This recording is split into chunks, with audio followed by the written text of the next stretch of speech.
Well, hello everyone. How are we doing? So in this video, it's been a while. We are going to say that these Inca Stones are leavened. They are risen from a rocky dough. And you might say, Charles, that's a bit unreasonable, considering that so many authorities are saying they're cut. And yes, I had a friend in about 2020 during the lockdown, and he was an airline pilot, and he visited to see some of the sites I was showing in my videos back in 2017, and he said, Charles, these are not like you say. They're not a facade which is smeared on like a stucco like you suggested of geopolymer, but they're actually cut stone. And he's right. Yeah, and then he stopped talking to me, and I thought, gee, I must be boring. And I found out he actually died in a plane crash in Western Australia, so that was the end of that. And he did send me lots of photos. And another friend recently on Facebook, he knows who he is. He went to Peru and he had a look, and he saw also that he told me, Charles, these are cut stone. Okay, they're cut stone. Yes, they're cut. Yes, there's some things going on. But what I'm suggesting in this video is that to make it look like that, you're more than just cutting stone.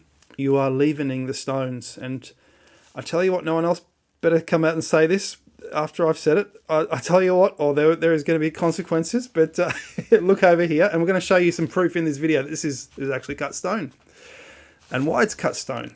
It looks like during the rising process, there was something laid on top of these stones here, and we see a totally different stone formation happening over these stones. Quite interesting.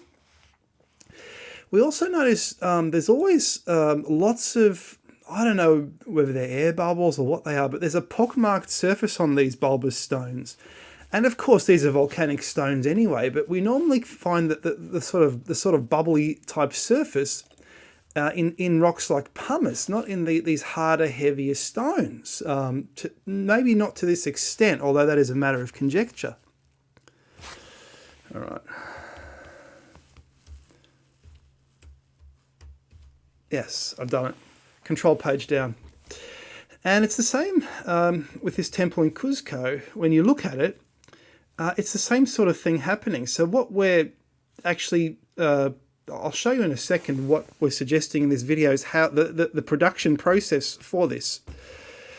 This is some Inca bread, and when we rise bread, we see that the layers of bread can push against each other, and just like with stonework, not a razor blade can be inserted in the joints. And this is a Peruvian type bread. It's called the little baby. The pan baby. And I want you to look at this in particular stone here on the right. This stone has a beveled edge, and I've been doing some baking experiments myself, and this beveled edge can be formed by baking. Here, this indentation is caused by an object being placed on top in the rising process. The nub is formed by an object, a cone-shaped object being placed on top during the rising process, and it has rose into that object. And the beveled edge is caused by a coating being placed on top during the rising process, and the edge has risen independently. That's not from carving a stone or cutting a stone. That's from baking a stone. So what we're suggesting in this video is this entire wall, or parts of the wall, such as a section like this, would have been baked on the ground, risen, with a leavening agent, which would be a type of rock salt from decayed sea salt. We'll get to that in a second. And then perhaps a very finely beaten lead frame was placed between the rocks to stop the rocks completely joining together during the rising process. Bits of the stone to be risen was placed in the middle, and it slowly approached the edges where the beaten lead was. And then this was taken off the ground, stone by stone, placed onto the wall. Just what the knobs are in relation to this, I don't know, but I think we're one step closer. This stone has risen like bread. And I say this because, and I will release another video as to why. I've been doing some bread baking experiments myself to learn about alchemy, and I'm noticing that the same salts that were used by the Romans to strengthen their concrete is used in the bread making industry. Baking soda, for instance, and that is actually enhanced. The effect of baking soda, which is named after Sata, the Chechen god, the god of the redheads from the Caucasus, where the Europeans or mankind emerged after Noah's Ark. Mother of Satanaya, also known as Satan. This soda, this magical substance, is enhanced by tartaric acid, which is from the wine-making industry. So the bread and the wine-making industry, this is a subject for the next video, may have joined forces and said, look, we can do this with stone. We can make stone. That's a French bread I made. This is a Lebanese pizza, the lamba cheese, which is drained yogurt, and you take the water out. And that's what it looks like when you start with. And then you coat the top with the cheese, but then the edge rises. Oh, that's a focaccia I made. The edge rises into a crust where it's not coated with cheese, and it looks different to the rest of the bread. Hang on, that's a wine bread. That's not mold. That's wine in the bread. There we go. So the edge it can be risen more, and it forms a beveled edge. So when I look at the stone, such as the stone I saw, I cannot say that stone has been just purely cut.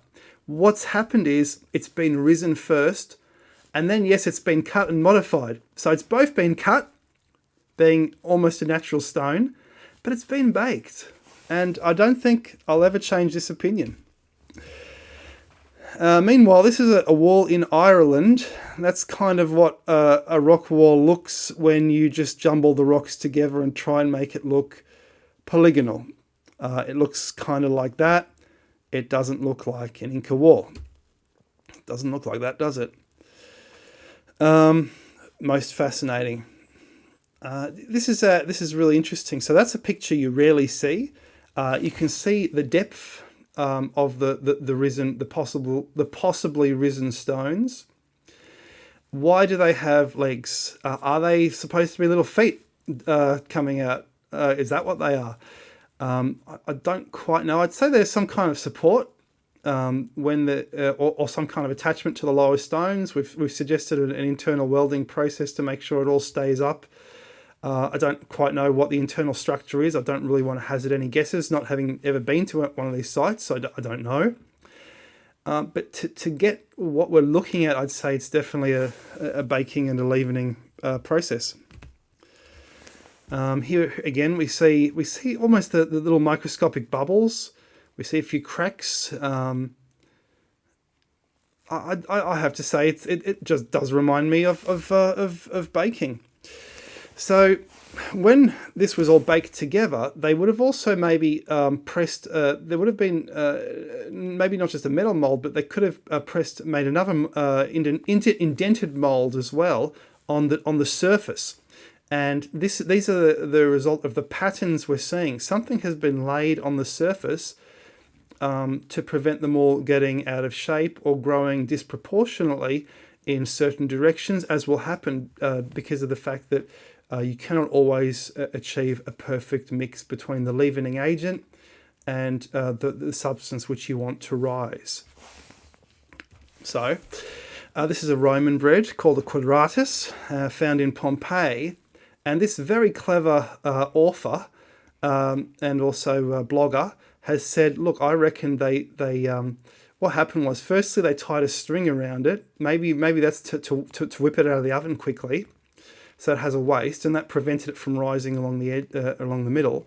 But he reckons they pressed a wheel into it he or she reckons they pressed a wheel into it, and this made the mold, which is just fascinating.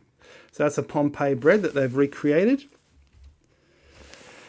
And again, we see kind of the same things as we've been seeing. Obviously, yes, the excellent stonemasons. So what we're saying in the video, we think these were risen on the ground, and then attached stone by stone onto the wall, and then they could form whatever pattern they wanted to, whether there was a code or whatever, or serpents or whatever they wanted to show on the wall. And all these industries are interrelated. They're all from the soda industry, the potash industry. So manufactured salts, potassium and water soluble. And the fact is, I've seen when it comes to soda bread, they use the same substances in the soda bread as the geopolymer people are using. That is the baking soda, which is 25% of the natron salt. And all these are from decayed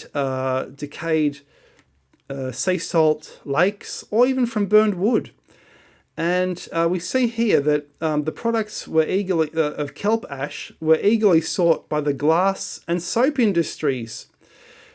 And not only that, but these would have been sought by the bread industries, the cheese industries. Every industry needs different types of salt.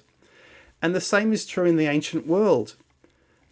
And all these industries combined their knowledge, made rising agents with the salt, or however they did it.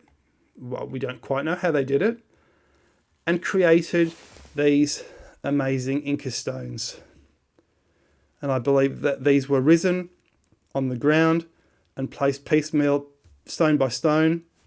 The indentations you see are from the rising process, because something was placed on top to prevent them rising disproportionately. And then these stones were attached. And that is the way you make the stones look like this. That's the way it's done. Guys, what do you think about that? Share the video around if you like, and have a nice day.